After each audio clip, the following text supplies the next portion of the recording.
In this video, we're going to show you how to manage saved passwords in Google Password Manager using a PC or a Mac. Let's begin. All the passwords you store in Chrome are saved to your Google account.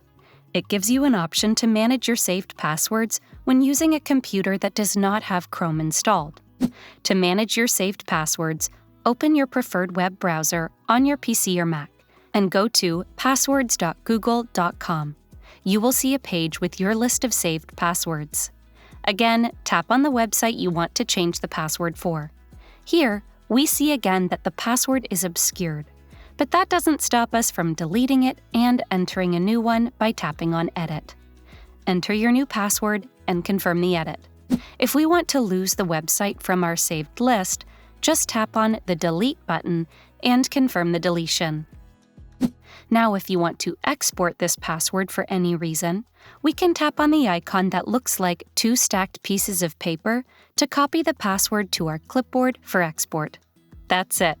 For more tech tips and tricks like these, subscribe to Guiding Tech and discover one of these videos, handpicked just for you.